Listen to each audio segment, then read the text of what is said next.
Most travelers look up at the sky of Teyvat, wondering what secrets hide among the stars. But the true horrors, the things that make your blood turn to ice, they are buried deep beneath the earth, deep below the waves of Watatsumi Island, where the light of Celestia cannot reach, lies a forgotten abyss called Enkanomia, a land where night is eternal, a land that feared the dark so deeply that it created a monster out of its own children. You see, before the giant mechanical sun, the Dainichi Mikoshi, was built, the people of Enkanomia lived in absolute terror of the dragon hairs of the depths. They prayed for light, and when they finally engineered an artificial sun to pierce the blackness, they didn't find salvation. They found a new kind of darkness, a human one. This is not a fairy tale. This is the official suppressed history of Teyvat. This is the tragedy of the Sun Children. When the light finally pushed back the abyssal shadows, the citizens of Enkanomia did not celebrate equality. Instead, a corrupt faction of nobles realized that whoever controlled the light controlled the civilization, but the people would never worship a politician. They needed a god, a pure, uncorrupted, flawless deity. So, the corrupt elite looked at the infants of the kingdom. They selected newborn babies, innocent, helpless, and completely malleable. They gave them beautiful titles like the Ion of High Light or the Sovereign of the Dawn. They crowned them as the Sun Children, the absolute rulers of Enkanomia. But a child cannot rule a kingdom. A child does not understand tax laws, criminal trials, or military strategy. And that was exactly the plan. The nobles stood behind the tiny golden thrones. They would whisper into the ears of these toddlers. They would tell a 5-year-old child to sign a decree that sentenced a family to starvation. They would trick a 7-year-old child into ordering the execution of political rebels. To the public, it was the divine will of the Sun Child. To the nobles, it was a perfect, untouchable shield. Imagine being an innocent child, locked away in a glittering golden tower, completely isolated from the real world.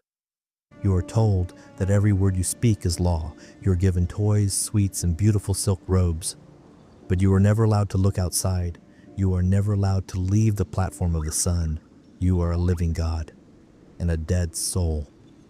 As the years passed, a terrifying problem arose for the corrupt nobility. Children grow up. A child of 5 will believe anything you tell them. A child of 10 will start to ask questions.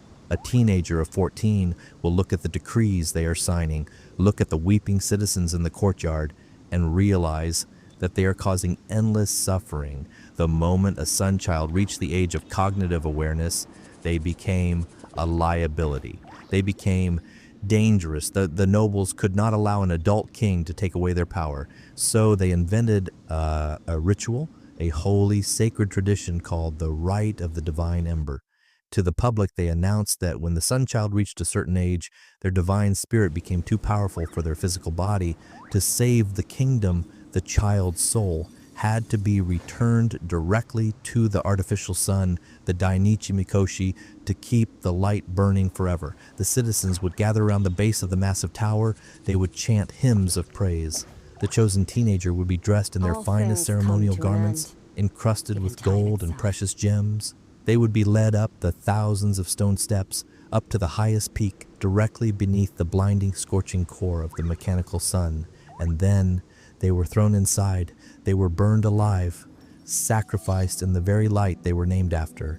Their agonizing screams were drowned out by the thunderous cheers and prayers of the brainwashed citizens below, who truly believed their young king was ascending to the heavens. If you explore the ruins of Enkanomia today, long after its civilization collapsed into ash, the physical bodies of these children are gone, but their spirits are trapped in a state of eternal, agonizing stagnation. And because Enkanomia exists outside the normal flow of Teyvat's ley lines, the souls of the dead cannot pass on. They manifest as sin shades, phantom apparitions made of pure memory and sorrow.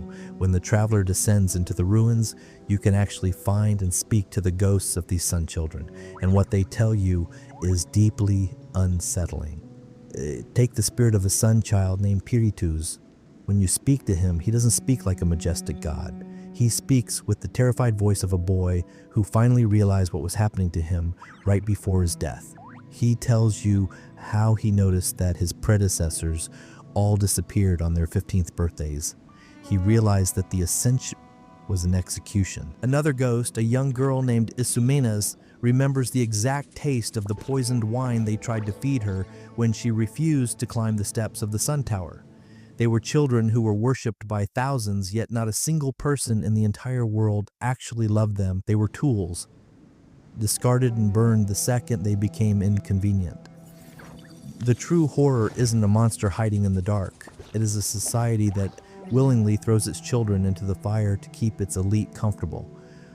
What makes the story of the Sun Children truly haunting is the sheer scale of it. This didn't happen just once or twice. This cycle of systematic child sacrifice continued for centuries.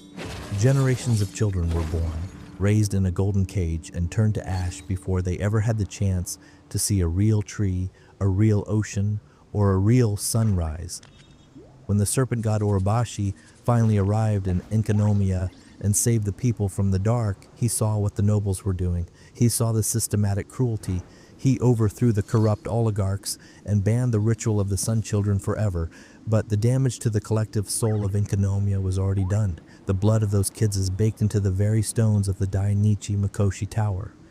When you stand in that abandoned silent abyss today, and you turn the mechanism from white night to evernight, the temperature drops, the air turns freezing cold, and if you listen closely past the howling wind, you can still hear the faint echoing cries of the children who thought they were gods, right before the fire took them. Genshin Impact presents a world of beautiful landscapes, heroic Archons, and vibrant cities. But beneath the colorful surface lies a lore written in blood and sacrifice. The story of Enkanomiya is a reminder that the most terrifying monsters in Teyvat aren't the Hilichurls, the Abyss Mages, or the Fatui Harbingers. The monsters look just like us. Next time you look down into a deep ravine or explore an ancient ruin beneath the earth, remember, you are walking on a graveyard. And some of the souls down there are still waiting for a light that will never save them.